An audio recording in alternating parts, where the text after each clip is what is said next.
లడ్డు కల్తీ. ఈ లడ్డు కల్తీ ఏ స్థాయికి వెళ్ళిందంటే ఊపిరి తీర్చుకోలేని పరిస్థితిలో పడేసింది వైఎస్ఆర్ కాంగ్రెస్ పార్టీని, జగన్మోహన్ రెడ్డిని, మొత్తం పార్టీని. ఎలా ఈ బురదని ఇంకొంతమందికి పుయ్యాలి అనే దానికి ఏం తోచక ఆ ప్లాన్లు వేస్తున్నారు, ఈ ప్లాన్లు వేస్తున్నారు.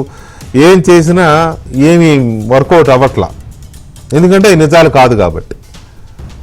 మళ్ళీ ఏదో ఎత్తుక్కొస్తారు, మళ్ళీ అది వర్కౌట్ అవ్వదు. ఇప్పుడు 2 కొత్తవి పట్టుకొచ్చారు. ఇంకొక ఇదేంటంటే ఈ లడ్డూ కల్తీకి నెయ్యి సరఫరాలో హెరిటేజ్ కూడా ఉంది. ఇండైరెక్ట్ వేలో హెరిటేజ్ కూడా ఆ ఇందాపూర్ అనే ఒక డైరీ ఎప్పుడో 2015లో ఏమో ఆ ఇందాపూర్ అనే డైరీ కూడా నెయ్యి సరఫరా చేసింది. ఆ ఇందాపూర్ హెరిటేజ్ది అది కూడా, లేదా హెరిటేజ్ బినామీనే. ఇది కొత్త పల్లవి మొదలెట్టారు. ఈ కొత్త పల్లవి మొదలెట్టి ఏం చేశారు? సాక్షిలో పుంకాలుగా రాస్తారు. ఇక పాపం బొత్స సత్యనారాయణ గారిని బలిపశువుని చేశారు. వీళ్ళు రాస్తున్నారు కదా నిజమే అనుకుని ఆయన మాట్లాడాడు, లేకపోతే నువ్వు మాట్లాడతావా లేదా అని ఆయనతో మాట్లాడిచ్చారు. మరి ఆ డొక్కా వరప్రసాద్ గారు చెప్తూ ఉంటాడు, మెడ మీద కత్తి పెట్టి మాట్లాడిస్తారంట, మాట్లాడిపోతే నీ పదవి బీకేస్తా ఉంటారంట. ఎంతో అంత ప్రతిపక్ష నేత మండలిలో అంటే అసెంబ్లీలో అపోజిషన్ లీడర్ కంటే పెద్ద పోస్ట్ అది. అసెంబ్లీలో అపోజిషన్ లీడర్ కంటే కౌన్సిల్లో అపోజిషన్ లీడరే ప్రోటోకాల్ ప్రకారం పెద్దది. కాన్వాయ్లో ఆయనకంటే ఇంకొక కారు ఎక్కువ ఉంటుంది. ఎక్కడికైనా వెళ్తే ఆయనకంటే ముందు ఇక్కడ ప్రోటోకాల్ ఉంటుంది. అది అలాంటి పోస్ట్ అది బొచ్చగారిది. కాబట్టి నువ్వు మరి ఇది మాట్లాడవా అన్నారో ఏమో 3 రోజుల నుంచి ఆయనతోనే మాట్లాడిస్తున్నారు పాపం. సో ఇక్కడ విషయం ఏంటంటే జున్నుకి వెన్నకి సింపుల్. జున్నుకి వెన్నకి తేడా తెలియని వాడు ఈ భూమి మీద ఎవరైనా ఉంటాడా? పర్టికులర్గా మన తెలుగు రాష్ట్రాల్లో జున్ను వెన్న అని, వెన్న నెయ్యి. పోని జున్ను నెయ్యి, జున్ను నుంచి నెయ్యి వస్తుందా? పచ్చిమితి గారు వస్తుందా? పట్టాభి గారు వస్తుందా? బాబ్జీ గారు వస్తుందా? బొత్స గారు వస్తుందా? బొత్స సత్యనారాయణ గారు జున్ను నుంచి నెయ్యి వస్తుందా? ఆయన జగన్ అడిగి చెప్పాలా? ఆయన చూస్తున్నారు, డిబేట్ చూస్తున్నారు కాబట్టి వింటారని చెప్తున్నా. కానీ వెన్న నుంచి కదా నెయ్యి వస్తుంది. ఇక్కడ చీజ్ అంటే జున్ను. అది ఎలా తయారు చేస్తారు? చీజ్ని పాలు విరగ్గొట్టి తయారు చేసి దాన్ని ప్రాసెస్ చేసి ప్యాకెట్లు చేసి అమ్ముతారు. అది చీజ్. అది ఇష్టం వచ్చిన వాళ్ళు అది తినేవాళ్ళు అది తింటారులే, దాని కేటగిరీ వేరే ఉంటుంది. బటర్ని కూడా ఈ పాల నుంచి సేకరించి నెయ్యిగా మార్చకముందు బటర్ను కూడా ప్రాసెస్ చేసి అవి ప్యాకెట్ చేసి అమ్ముతారు. మనకు దొరుకుతాయి బటర్ అంటే దొరుకుతాయి. సాల్టెడ్ బటరు, అన్సాల్టెడ్ బటర్ కూడా దొరుకుతాయి. కొంతమంది ఈ మధ్య కొత్తగా ఇది నడుస్తుంది కదా, ఏం కాఫీ అది? బుల్లెట్ కాఫీలో బటర్ వేసుకుని డికాక్షన్లో తాగుతారు. అది బటర్. నెయ్యి, ఇక నెయ్యి గురించి నేను చెప్పవసరలా. మంచిగా పాలు తోడేసి మేగడతో సహా చిలికితే, చిన్నప్పుడు మన పెద్దవాళ్ళు అమ్మమ్మళ్ళు నాయనమ్మళ్ళు చల్లకవ్వ ఇలా చిలుగుతూ ఉంటే మజ్జిగ తోడు ఇదైన తర్వాత ఆ వెన్న వస్తుంది. ఆ వెన్నాన్ని కరిగించుకుని నెయ్యి చేసుకుని ఇదంతా ఎందుకు చెప్పాల్సి వస్తుందంటే, మొన్న బొత్స సత్యనారాయణ గారు అది చూపించి ఇదిగో హెరిటేజ్ చీజ్, ఇదిగో ఈ చీజ్ సప్లై చేశారు తిరుపతికి అంటారు. అరే అది జున్ను స్వామి, అది ఇందాపూర్ వాళ్ళు తయారు చేసిన చీజు. అది ఎందుకు తిరుమలకు సప్లై చేస్తారు? అది జున్ను కదా. అది ఒక పాయింట్. ఇందాపూర్కి హెరిటేజ్కి ఉన్న సంబంధం ఏంటి? వీళ్ళిద్దరు ఒకటే, హెరిటేజ్కి బినామీయే ఇందాపూర్ అని మాట్లాడతారు. ఇందాపూర్ అనేది ఒక పెద్ద డైరీ, చాలా పెద్ద డైరీ కంపెనీ. అది నాకు తెలిసి అమూల్ తర్వాత సెకండ్ ప్లేస్లో ఉంది ఇండియాలో, అంత పెద్ద కంపెనీ. సో ఆ కంపెనీకి, ఆ డైరీకి ఈ దేశంలో ఉన్న కొన్ని డైరీలు, ఒక 20-25 డైరీలు ఈ చీజ్ లాంటి ప్రోడక్ట్స్ని మ్యానుఫ్యాక్చర్ చేయమని కాంట్రాక్ట్ ఇస్తాయి. మిల్క్ ప్రోడక్ట్స్ చీజ్ కావచ్చు, లేకపోతే బాదం మిల్క్ కావచ్చు, లేకపోతే ఇంకోటి కావచ్చు ఇచ్చుకుంటారు వీళ్ళ పాలతోనే. ఆ చేసి ఇచ్చిన ప్రోడక్ట్స్ కోసం వాళ్ళకి ఇంతని పే చేస్తారు, కాంట్రాక్ట్ కదా. అదిగో ఆ టైప్ ఉంది ఇందాపూర్కి హెరిటేజ్కి. అలా 25 డైరీలు దగ్గర ఉన్నాయి ఇండియాలో. దాన్ని పట్టుకుని ఇవో ఇందాపూరే హెరిటేజే ఇందాపూర్, ఈ ఇందాపూరే నెయ్యి సప్లై చేసిందని చెప్పి కాలికేస్తే ఏలికేస్తే కాలికి, బట్టతలకి, మోకాలికి ముడేసి బొత్సగారితో చెప్పించి పాపం ఆయనకి జున్నుకి నెయ్యికి మరి తెలియక చెప్పాడో, లేదా చీజ్ అన్నా బటర్ అన్నా ఒకటే అనుకున్నాడో, చీజ్కి గీకి తేడా తెలియక చెప్పారు. పాపం అంత పెద్ద ఆయన్ని నేనేది అవమానించాలని కాదు, ఆయనకి తెలియదని నేను అన్నట్లా తెలుసు. ఆయన చాలా సీనియర్ పొలిటీషియన్. చీజ్కి గీకి రెండు ఒకటే అని చెప్పారేమో ఈ దుర్మార్గపు కథలల్లేవాళ్ళు. మరి ఆయనకి ఏమైనా చెప్పారా, లేక ఆయన కావాలని ఆయన కూడా ట్రాప్లో పడ్డారు, లేకపోతే ఆయన కూడా కావాలని అబద్ధాలు ఆడాడు, నాకు తెలియదు. చీజ్ని నెయ్యిని జున్నుని నెయ్యిని ఒకటి చేసేసి లడ్డూలో కలిపేశారు. చంద్రబాబు నాయుడు హయాంలోనే జరిగింది, హెరిటేజ్ చేసిందని చెప్పి ఎక్కడి నుంచి ఎక్కడికో తీసుకెళ్ళి దీన్ని ఒక మాయ చేసి ఆ బురద పోయాలని చూసి ఇదిగో మళ్ళీ ఇవాళ చెప్పుదెబ్బలు అనలేను నేను, చెంపదెబ్బలు తినే పరిస్థితికి వచ్చారు. ఎందుకు చెంపదెబ్బ అంటే within no time Heritage Botsa Satyanarayana గారికి లీగల్ నోటీస్ ఇచ్చింది క్షమాపణ చెప్పమని. అయినా చెప్పకుండా ఆయన మళ్ళీ అదే బాణీని కొనసాగిస్తే ఢిల్లీ హైకోర్టులో కేసు వేశారు. 100 కోట్ల రూపాయలకు పరువు నష్టం దావా వేస్తే వెంటనే ఢిల్లీ హైకోర్టు సాక్షికి నోటీసులు ఇచ్చింది. మీరు ఇమీడియట్గా దీని మీద రెస్పాండ్ అవ్వండి, మీ రిప్లైలు ఏంటో ఇవ్వండి, మీ మీద పరువు నష్టం కేసు పడింది. అయితే ఈలోగా మీరు ప్రసారం చేసిన కథనాలు తీసేయండి, టీవీలో, యూట్యూబ్లో, ఎలక్ట్రానిక్ మీడియాలో, సోషల్ మీడియాలో ఎక్కడున్నా కథనాలు డిలీట్ చేయండి ఇమీడియట్గా అని ఢిల్లీ హైకోర్టు మధ్యంతర ఆదేశాలు కూడా ఇచ్చింది సాక్షి మీడియాకి. దీన్ని చెప్పుదెబ్బనాలో ఏ దెబ్బనాలో నాకు తెలియదు. అన్ఫార్చునేట్లీ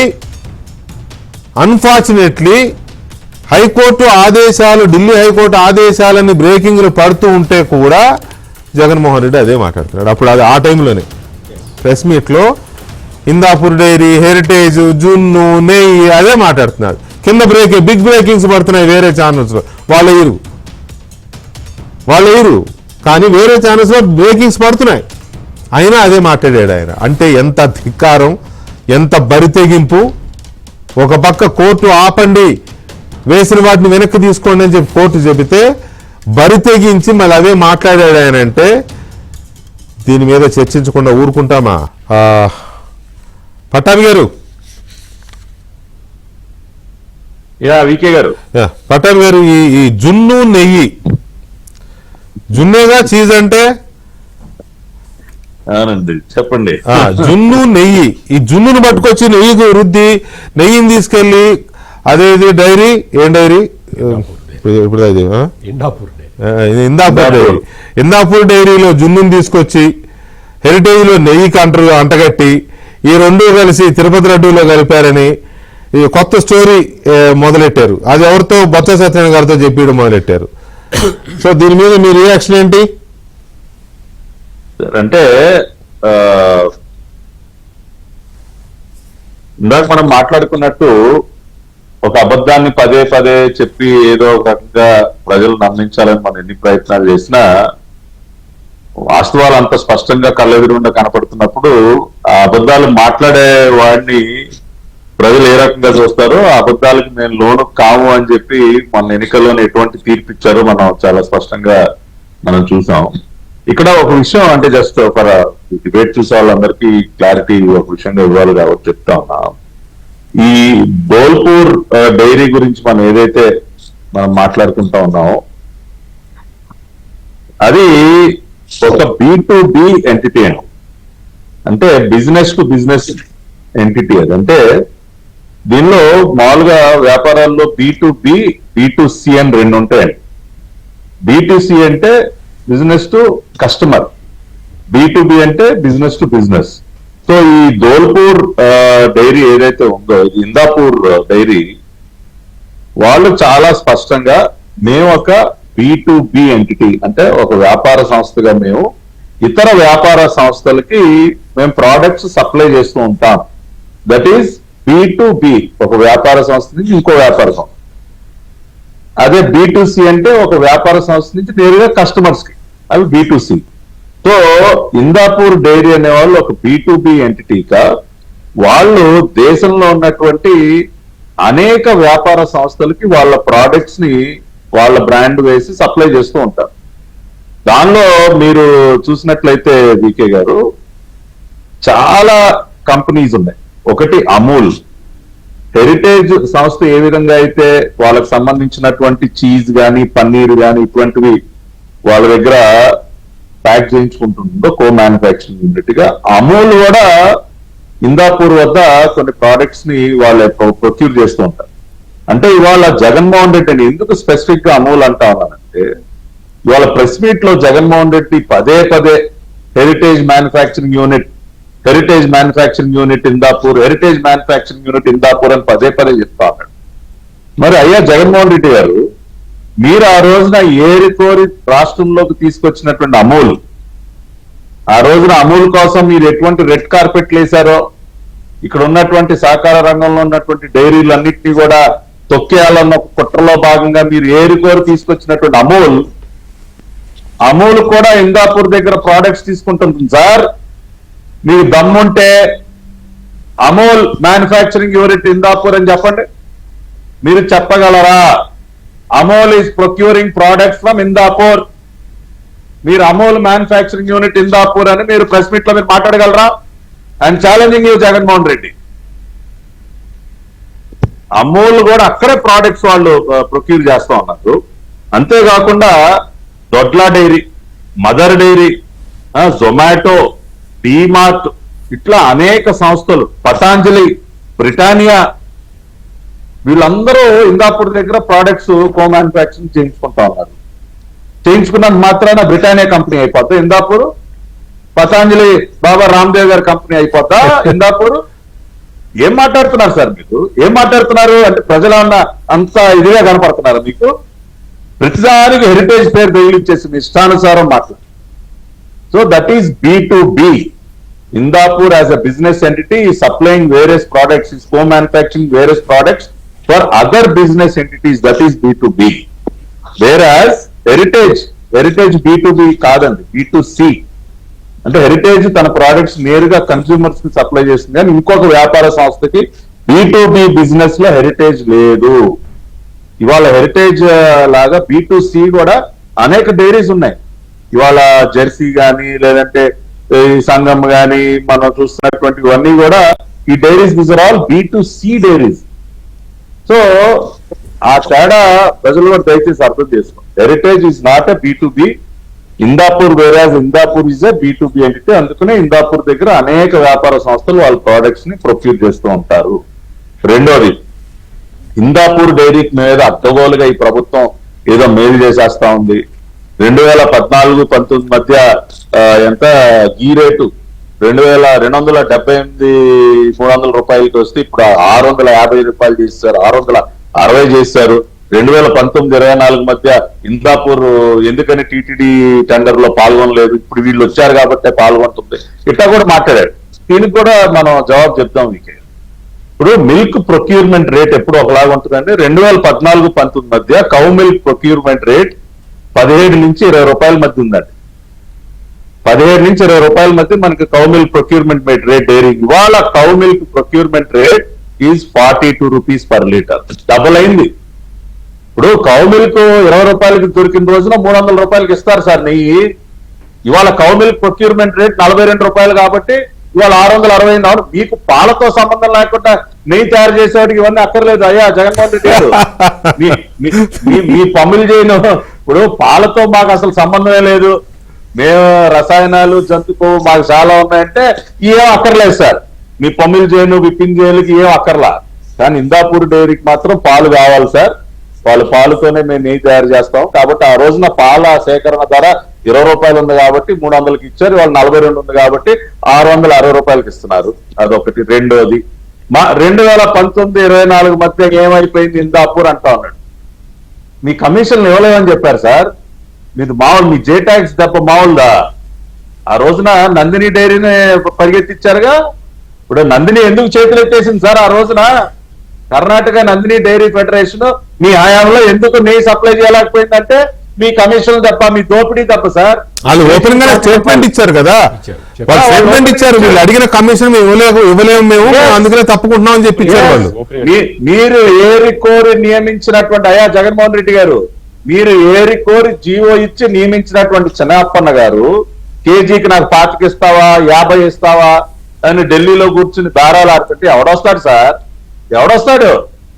పాలతో నెయ్యి తయారు చేసేవాడు ఎవడు రాడు. అందుకనే ఆ రోజున నందిని రాలా, ఇందాపూర్ రాలా, ప్రముఖ డైరీలు ఏమీ రాలా. ఏమొచ్చాయి?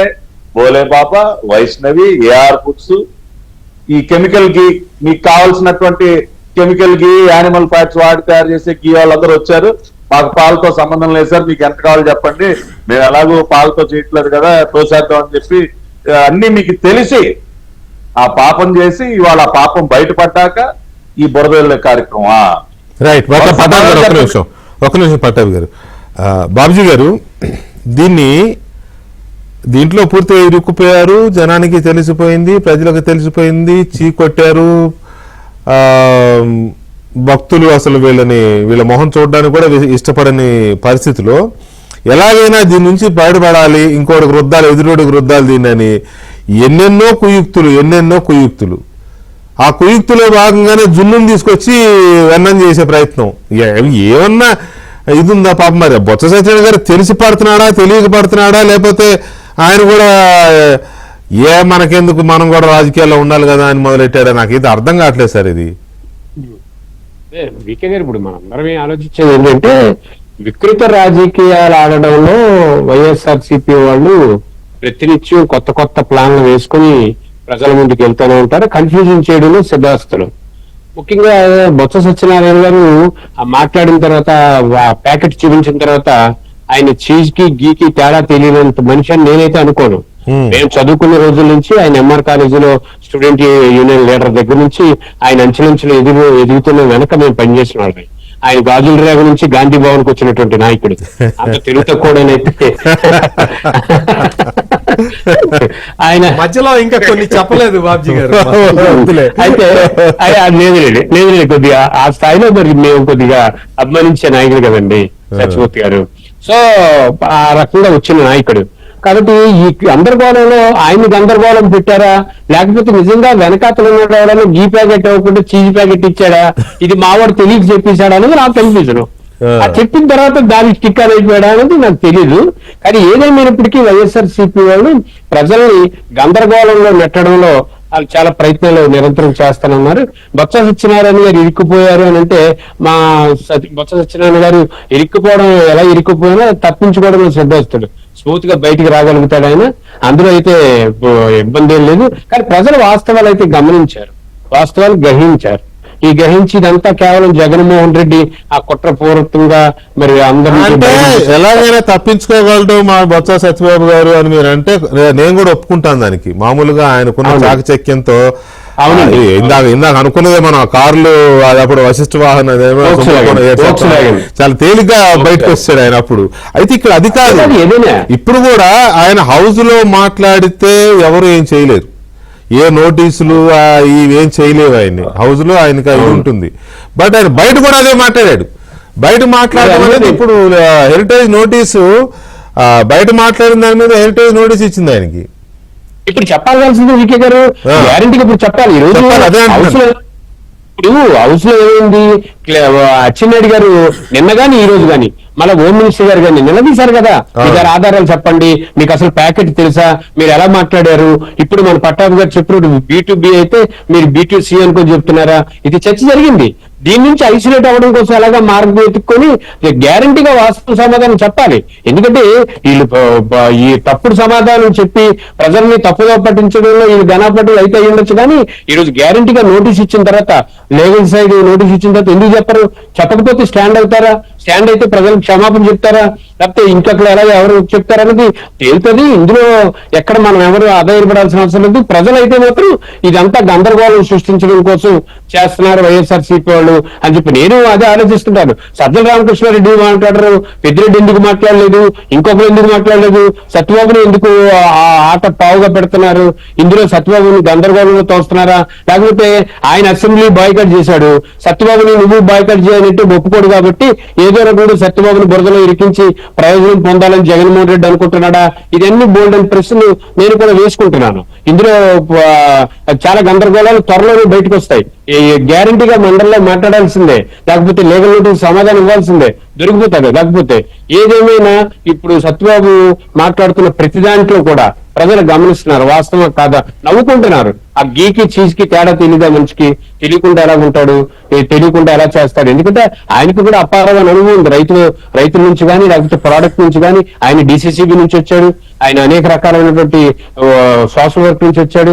తర్వాత మరి గ్రామీణ ప్రాంతం నుంచి వచ్చిన వాళ్ళు మేమందరమని ఎందుకు తెలియకుండా ఉంటాడా, తెలియకుండా చేస్తాడని నేను అనుకోను. కానీ పక్కాగా జగన్మోహన్ రెడ్డి వేసినటువంటి స్కెచ్ లో మావాడు ఇరుక్కుపోయాడేమో అని నాకు అనిపిస్తా ఉంది. కొద్ది రోజుల్లో వాస్తవాలు బయటపడతాయి వీకే గారు. ఇందులో అయితే మనం సంశయించాల్సిన అవసరం అయితే ఉండదు. రైట్. ఇలాంటి పిచ్చి ప్రయత్నాలు చేసి ఇంకెక్కువ దాంట్లో కూరుకుపోతున్నారు కదా వీళ్ళకి ఎందుకు అర్థం కావట్లేదు అనేది ఒక మాట అండి. రెండవది, ఒకవైపు హైకోర్టు సాచికొట్టింది, ఢిల్లీ హైకోర్టు ఏమని మధ్యంతర ఉత్తర్వులు ఇచ్చింది. మీరు నోటీసులు ఇవ్వడమే కాకుండా ఇమీడియట్ గా వాటిని ఆపండి, ఆపి వాటిని వెనక్కి తీసుకోండి, సోషల్ మీడియాలో యూట్యూబ్లో వాటిలో ఉన్న వాటిని డిలీట్ చేయండి అని మా ఇంటర్వ్యూ ఆర్డర్స్ కూడా ఇచ్చింది కదా.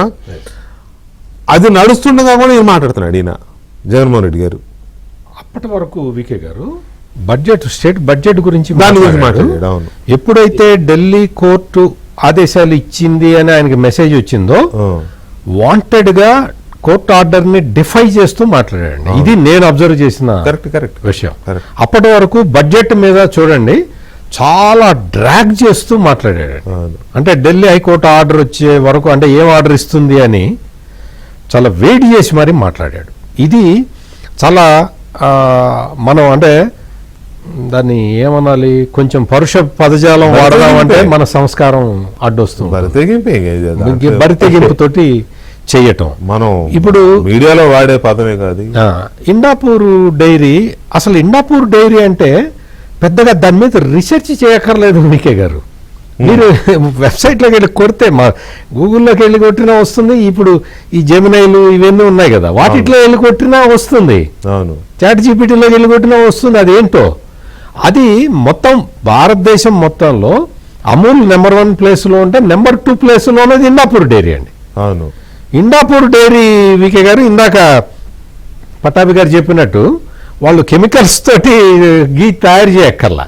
ఎందుకంటే రోజుకి 40 లక్షల లీటర్ల పాలను సేకరిస్తారు వాళ్ళు. 40 lakh litres milk per day. వాళ్ళ ప్రాసెసింగ్ యూనిట్లు 50 lakh లీటర్స్ పర్ డే అండి. వాళ్ళ ప్రాసెసింగ్ కెపాసిటీ. అది వాళ్ళకి ఈ సీజన్లో ఎక్కువ పాలు వస్తాయి కదా వెంకటకృష్ణ గారు, ఆ పాలని అంత మార్కెటింగ్ చేసుకోలేక వాళ్ళు ఏం చేస్తారంటే కొంత పౌడర్ చేస్తారు. పాల నుంచి పాల పౌడర్ తయారు చేసే ప్లాంట్ వాళ్ళది ఏషియాలో బిగ్గెస్ట్ ప్లాంట్ అండి. వాళ్ళ అటువంటి కంపెనీని తీసుకొచ్చి మీరు ఎందుకు రాలేదు అంటే, నీ టైంలో కూడా వాళ్ళు వచ్చారు కానీ నీ దెబ్బకు తట్టుకోలేక పారిపోయారు. వాళ్ళు 7 సార్లు 2019 నుంచి 24 వరకు టెండర్లు వేశారు ఇండాపూర్ డైరీ. వాళ్ళు నీ దెబ్బకు తట్టుకున్నారు. నీకు కావాల్సింది ఆవు నెయ్యి, పవిత్రమైన ఆవు నెయ్యి కాదు కదా. ఆ విషయం వాళ్ళకి తెలియక టెండర్లో పార్టిసిపేట్ చేశారు. ఈసారి కూడా, ఇప్పుడు కూడా వికే గారు ఎవరు వాంటెడ్ గా ఇండాపూర్ డైరీని ఎవరు ప్రమోట్ చేసింది లేదు, ఇండాపూర్ డైరీకి టెండర్ ఇచ్చింది లేదు. మీ సమాచారం కోసం చెప్తున్నా వెంకటకృష్ణ గారు, టీటీడీ బోర్డు రిజల్యూషన్ నెంబర్ 484 దీని ప్రకారం ఆల్ ఇండియాకి సంబంధించిన ఈ డైరీలని టెండర్లు పిలిస్తే 20 లక్షల లీటర్లకి పిలిచారండి, 20 లక్షల కిలోలకి. నెయ్యి కావాలని చేస్తే అందులో L1 నందిని అండి. ఆ నందిని కర్ణాటక మిల్క్ ఫెడరేషన్ వాళ్ళ brand name Nandini society. Karnataka milk federation వాళ్ళు ఇందులో పార్టిసిపేట్ చేసి L1గా వచ్చారు. L1గా వచ్చిన తర్వాత అప్పటికే వాళ్ళకి 6 టెండర్లు వాళ్ళ పేరు మీదే వచ్చినాయి. మొత్తం టీటీడీలో నందినిని తప్పించారని చెప్పటం శుద్ధ అబద్ధం అండి. ఇప్పటికి ఈ రోజుకి మీతో నేను మాట్లాడుతున్న ఈ టైం వరకు కూడా 62% ఆవు నెయ్యి, పవిత్రమైన ఆవు నెయ్యిని సప్లై చేస్తున్నది నందిని అండి. 62% cow ghee is supplied by KM Nandini. ఈ ఇన్నాపూర్ డైరీ ఎట్లా వచ్చిందంటే ఈ రిజల్యూషన్ నెంబర్ 484లో ఆ టెండర్ పిలిస్తే 20 లక్షల లీటర్లు అంటే నందిని వాళ్ళు ఏం చేశారంటే మేము ఇప్పటికే చాలా టెండర్లు మాకే వచ్చేసినాయి, ఇందులో మేము 10 లక్షల కిలోల కన్నా మేము ఇవ్వలేమండి అని వాళ్ళు పక్కకి తప్పుకుంటే ఇండాపూర్ డైరీ L2 అప్పుడు L2ని పిలిచి నువ్వు L1 రేటుకి నువ్వు ఇవ్వగలుగుతావా అని అడిగితే వాళ్ళు ఎప్పటి నుంచో మేము అడుగుతున్నామండి, మేము L1 రేటుకి మేము సప్లై చేస్తామని ఇండాపూర్ వచ్చిందండి. This is what happened. ఇది ఆన్ రికార్డు ఉన్నది.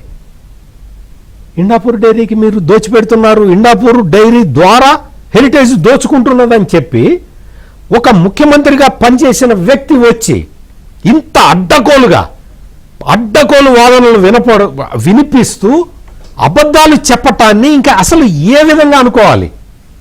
ఇండాపూర్ డైరీ ద్వారా హెరిటేజ్ నెయ్యి ఇండాపూర్ డైరీ ద్వారా పంపిస్తున్నది అని చెప్తారు. మీరు ఇందాక బాబ్జీ గారు బొత్స సత్యనారాయణ గారి గురించి చాలా గౌరవంగా చెప్పారు, నాకు కూడా ఆయన అంటే గౌరవం ఉంది. కానీ మరి ఇవన్నీ తెలుసుకోవాలి కదా.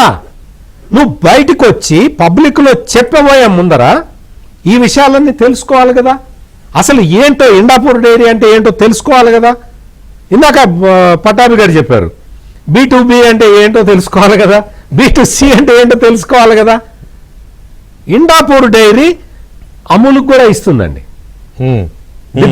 బిగ్గెస్ట్ డైరీ ఇన్ ఇండియా కూడా వీళ్ళు మ్యానుఫ్యాక్చర్డ్ బై కొన్ని ప్రోడక్ట్స్ కి అమూల్ జగన్మోహన్ రెడ్డి గారు అమూల్ అయితే తీసుకొచ్చి ఆంధ్రప్రదేశ్ రాష్ట్రంలో ఉన్న సహకార డైరీలు అన్నింటినీ కట్టబెట్టాడో అమూల్కి, ఆ అమూల్ కూడా ఇందాపూర్ అమూల్ కూడా మీరు చూసుకోండి కాంట్రాక్ట్ పీస్ వర్క్ చేస్తారు. మీకు కావాలంటే నేను కొన్ని ఇది ఇస్తాను, అది వాటి కింద అమూల్ బ్రాండ్ ఉంటది, మ్యానుఫ్యాక్చర్డ్ ఎట్ అని చెప్పి ఇండాపూర్ డైరీ అడ్రస్ ఉంటుంది, పతంజలి తీసుకుంటుంది, రకరకాల అన్ని కంపెనీలు. ఇందాక పట్టాభి గారు క్లియర్గా మొత్తం అన్ని కంపెనీలు చెప్పారు. అటువంటి పరిస్థితుల్లో 40 లక్షల లీటర్ల పాలని రోజు సేకరించే ఒక డైరీకి మీరు అవుట్ రైట్గా బ్లేటెంట్గా పచ్చి అబద్ధాలు జోడించి చెప్తూ ఉన్నారే. మీకు అసలు ఎట్లా ఇప్పుడు ఢిల్లీ సిమెంట్ ప్లాంటే లేకుండా వేల ఎకరాల సున్నపు రాయి భూముల్ని రాయించుకున్నట్టు కాదు కదా ఇది. అడిగేవాళ్ళు లేడని సరస్వతి పవర్ ప్రొడ్యూస్ చేసిందండి, లేదు ఎన్ని ఎకరాలు ఉన్నదండి సరస్వతి పవర్ కి. అదే ఎన్ని అడిగేవాళ్ళు లేడని అనుకుంటారు. సరే ఎనీవే పట్టాభి గారు, ఇప్పుడు కోర్టు చెప్పిన ప్రకారం, ఢిల్లీ హైకోర్టు ఇచ్చిన నోటీసుల ప్రకారం వెంటనే ఈ ప్రచారాన్ని ఆపాలి, ఇచ్చిన నోటీసులకు సమాధానం ఇవ్వాలి, ఇమీడియట్ గా సోషల్ మీడియాలో, యూట్యూబ్లో కానీ ఇంకా అదర్ ప్లాట్ఫామ్స్ లో హెరిటేజ్ కి వ్యతిరేకంగా పెట్టిన వీడియోస్ ని, రాతల్ని తీసేయాలి. కానీ ఇంతవరకు తీయలేదు నా ఎదురుగా ఉన్నాయి, ఇంతవరకు తీయలేదు వాళ్ళు. సో దీని మీద మీ రియాక్షన్ ఏంటి? ఏదైతే హెరిటేజ్ వారు పిటిషన్ దాఖలు చేశారో కోర్టులో, ఈ రకంగా అసత్య వార్తలు, నిరాధారమైనటువంటి వార్తలు ప్రచురించి సంస్థకి నష్టం జరిగే విధంగా వీరు ప్రవర్తిస్తా ఉన్నారు, వీటిపైన చర్యలు తీసుకోవాలని చాలా డీటెయిల్ గా ఇచ్చారు. దానిపైన చాలా క్లియర్ గా సాక్షి పేపర్ గాని, సాక్షి టీవీ గాని, ఇతర మీడియా హౌసెస్ ఎవరైతే వారికి అనుబంధంగా ఉన్నటువంటివి ప్రచురించినటువంటి వాళ్ళు పెట్టినటువంటి కంటెంట్ మొత్తం కూడా తొలగించాలి. ఇక మీదట అటువంటి ప్రసారం చేయకూడదు, ప్రచురించకూడదు. ఆల్రెడీ ప్రసారం చేసినటువంటి కంటెంట్ తొలగించాలి. అదే విధంగా ఈ ప్లాట్ఫామ్స్, సోషల్ మీడియా ప్లాట్ఫామ్స్ ఏవైతే ఉన్నాయో, అది మెటా గాని, ఎక్స్ గాని, ఇంకా అదర్ డిజిటల్ ప్లాట్ఫామ్స్ కూడా డైరెక్షన్ ఇచ్చింది, వాళ్ళు తొలగించకపోతే మీరు తొలగించండి అని చెప్పి. సో చాలా స్ట్రాంగ్ ఆర్డర్ ఇవాళ పాస్ చేయడం జరిగిందండి. ఇంకా ఈ ఆర్డర్ పాస్ చేసిన తర్వాత కూడా వీళ్ళు ఇంకా ఇప్పటికీ ఇంకా తొలగించలేదని మీరు చెప్తా ఉన్నారు. దానిపైన కూడా ఉంటుంది. ఇప్పుడు కంటెంప్ట్ ఆఫ్ కోర్ట్ అవుతుంది కదండి. ఒకసారి కోర్టు, ఒక హైకోర్టు అంత స్ట్రాంగ్ డైరెక్షన్ ఇచ్చిన తర్వాత నేను చేయనంటే కుదరదు అక్కడ. దాని పర్యవసానాలు చాలా తీవ్రంగా ఉంటే వాటిని తొలగింపజేస్తాం కోర్టు ద్వారా. ఇవాళ కోర్టు డైరెక్షన్ ని ఎవడైనా సరే అమలు చేసి తీరాల్సిందే. వీళ్ళు చేయకపోతే మెటా, అందుకనే ఆ ప్లాట్ఫామ్స్ ఇప్పుడు యూట్యూబ్, మెటా, ట్విట్టర్ వీళ్ళందరికీ కూడా ఇచ్చారు నోటీసులు. వాళ్ళు తీయకపోతే మీరు తీయండి అని చెప్పి కూడా వీళ్ళకి కూడా చెప్పారు. కాబట్టి ఇది వాళ్ళ ఒక చెంపపెట్టు లాంటి తీర్పుగానే మనం భావించాలి వికే గారు. అంటే న్యాయస్థానాలు కూడా ఇంత ఘాటుగా రియాక్ట్ అయిన తర్వాత కూడా మేము మారం, మేము ఇంతే, మేము హ్యాబిచువల్ అఫెండర్స్ ని, మేము హ్యాబిచువల్ లయర్స్, మేము ఇదే రకంగా ఉంటామంటే లీగల్ గా తీసుకోవాల్సిన చర్యలు లీగల్ గా ఉంటే ప్రజలకు కూడా వాళ్ళ అనేక విషయాలు వాళ్ళ డిబేట్ ద్వారా మనం చాలా విషయాలు చాలా క్లియర్ గా మనం అన్ని వాళ్ళ ప్రజల ముందు ఎక్స్ప్లెయిన్ చేయడం జరిగింది, వాస్తవాలని తెలియజేశాం. కాబట్టి ప్రజలు కూడా అంత అమాయకులేం కాదండి. నేను వచ్చేది ఒక 3 గంటలు స్క్రిప్ట్ చదివేసి వెళ్ళిపోతాను, రేపు నా పేపర్ లో బయలుదేరారా, వెళ్ళిపోయారా బెంగళూరు? వెళ్ళిపోయి ఉంటాడు. ఇంకా ఇప్పుడు అది కాదు సార్, ఇప్పుడు ఆ స్పెషల్ ఫ్లైట్ వేసుకెళ్ళి నువ్వు క్రికెట్ మ్యాచ్ చూడాలా ఇన్ని మాట్లాడుతున్నాడు. ఈ భార్యాభర్తలకి ఇద్దరికి 50 బెడ్రూమ్లు అవసరం అండి. దేనిగా 50 బెడ్రూమ్లు? నీకు మీరు ఉండేది 2 పిల్లలు ఎక్కడో పాపం చదువుకుంటున్నారు, అవసరమా నీకు అంత 20 ఎకరాల కొంప 50 బెడ్రూమ్లు? ఏం చేస్తావా నువ్వు? దేనికి అంటే నిన్ను అడగకూడదా? దేనికి గుండు కొట్టించావు రిషికొండ ప్యాలెస్ ని? ఎందుకు నీకు అంత ప్యాలెస్? ఇలాంటి చాలా క్వశ్చన్లు ఉన్నాయి. ఊరికొక ప్యాలెస్ దేనికి నీకు? నువ్వు అవినీతి సొమ్ముతో నీది కాదు కాబట్టి విచ్చలవిడిగా నువ్వు తగలేస్తా ఉన్నావు. కష్టపడి ₹1 సంపాదిస్తే కదా నీకు దాని విలువ తెలిసేది. దోచుకున్నాడికి ఏం తెలుస్తుంది సార్ ₹1 సంపాదించాలని ఎంత కష్టపడాలి? కష్టపడి సంపాదించుకున్నాడు ఎప్పుడు కూడా ఆ విలువ తెలుస్తుంది, దానికి తగ్గట్టే ఉంటారు. చక్కగా వాళ్ళ ఇంట్రెస్ట్ ప్రకారం వాళ్ళు ఖర్చు చేసుకుంటుంటారు. కానీ ఇట్లా ఇప్పుడు లోకేష్ గారు అన్న ఊరికి ఒక ప్యాలెస్ కట్టుకున్నారు, ఆయన ఊరికి ఒక ప్యాలెస్ కట్టుకుని ఒక 50 బెడ్రూమ్ ఇళ్లలో ఉంటున్నారా? వాళ్ళ కుప్పంలో చంద్రబాబు నాయుడు గారు ఇల్లు కట్టుకున్నారు, మోడెస్ట్ గా చక్కగా ఏదో కట్టుకున్నారు. ఇవాళ అమరావతిలో కట్టుకుంటున్నారు, ఏమన్నా 50 బెడ్రూమ్లు ఉన్నాయా? ఒకటి ఇట్లా మాట్లాడితే ఇంకా చాలా మాట్లాడతారు, చాలా ప్రశ్నలు అడుగుతారు ప్రజలు కూడా. రైట్. ఫైనల్ గా ఒక్క నిమిషము బాబ్జీ గారు, మీరు మొన్న విజయవాడలో నేను 4 రోజుల నుంచి ఉన్నాను అన్నారు. తర్వాత ప్రభుత్వం ఎలా ఉంది ఏంటి ప్రజలు ఎలా అనుకుంటున్నారు అని ఆరాధీశాను అన్నారు కదా. మరి వైసీపీ గురించి కూడా ఏమన్నా ఆరాధీశారా? జగన్మోహన్ రెడ్డి గారి గురించి కూడా కంపల్సరీ ఎవరు ఏం అడుగుతాం? గత ప్రభుత్వం బాగుందా, ఈ ప్రభుత్వం బాగుందా, మీకేం దేవుడు మనిషి. ఇప్పుడు జగన్మోహన్ రెడ్డి గారి పార్టీ ఇప్పుడు చేస్తున్న పనుల గురించి కూడా ఏమన్నా ఫీడ్బ్యాక్? సార్ వాస్తవానికి జగన్మోహన్ రెడ్డి కళ్ళ కిందలా తపస్సు చేసినా, ఎన్ని అరాచకాలు సృష్టించాలనుకున్నా జనం మనసులో నుంచి ఆయన నాయకత్వం, ఆయన పార్టీ దూరం అయ్యింది. ఫస్ట్ స్పష్టంగా కనిపిస్తున్న వాతావరణం. ప్రజలందరూ కలిపి ఆ లాస్ట్ టైం ఇచ్చినటువంటి ఒక్క ఛాన్స్ అని ఇచ్చాం, చాలా నష్టపోయాం రాష్ట్రం, మరొకసారి రాష్ట్రం నష్టపోకూడదు అనే ఒక స్పష్టమైనటువంటి అవగాహనతో బీపీఎల్ కింద ఉన్నటువంటి కుటుంబాలు ఉన్నాయి. అయితే గత ప్రభుత్వం ఇచ్చినటువంటి ఈ ఫీబీలు ఏవైతే ఉన్నాయో అవి రాలేదు కాబట్టి కొంతమంది ఆవేదనగా ఉన్నారు. కానీ అందరూ అల్టిమేట్ గా మళ్ళీ అభివృద్ధి కోరుకుంటున్నారు.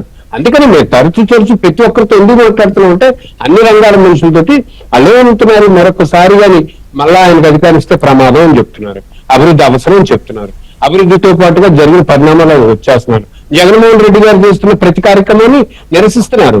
అందుకని వీకే గారు మీరు బాగా ఆలోచించండి. ఇంత లడ్డూ విషయం ఎక్కడో ప్రారంభమైంది, ఎక్కడో ముగిస్తున్నారు, అది ఇంకో టర్న్ తీసుకుంది. దీనిపైన ప్రజల నుంచి ఎందుకు ఆందోళన లేదు, ప్రజలు ఎందుకు చర్చ చేయలేదు? జరిగిందంటే ప్రజలకు అర్థమైపోయింది, ఇక్కడ జరిగిపోయింది, దీన్ని తప్పుడు ప్రచారంలో తీసుకెళ్తున్నారు అన్న దగ్గరికి వచ్చారు. అది అలా ఎక్కడికి వచ్చింది? హెరిటేజ్ మీదకి వచ్చింది. అంటే ఆ ఒరిజినల్ గా ఉన్నటువంటి అంశం పోయింది కదా. హెరిటేజ్ ని వీళ్ళు టచ్ చేసి ఏమయ్యారు? వైఎస్ఆర్సీపీ వాళ్ళు లమ్ములు పాలయ్యారు. దాంతో పాటుగా ఈరోజు లీగల్ సైడ్ ఈ రాష్ట్రంలో ఇప్పుడు కూడా ఇటువంటి డ్రాస్టిక్ స్టెప్స్ లేవు. వెంటనే ఎల్ఓపి లీడర్ ఆఫ్ అపోజిషన్ కి ఏమని ఒక డిప్లొమేషన్ నోటీస్ ఇవ్వడం, అట్లాగే హైకోర్టు ఢిల్లీ హైకోర్టు ఏమని ఇమీడియట్ గా ఆదేశాలు ఇవ్వడం మనం ఎంతవరకు చూడలేదు.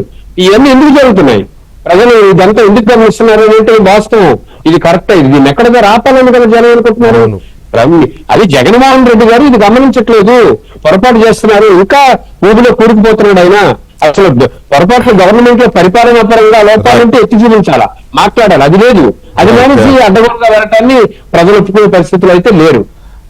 రైట్ బాబుజీ గారు, థ్యాంక్ యూ వెరీ మచ్ అండి. అలాగే పట్టాభి గారు, సత్యమూర్తి గారు, థ్యాంక్ యూ అండి. ఇది ఇవాళ డిబేట్. మళ్ళీ రేపు కలుద్దాం. శుభరాత్రి.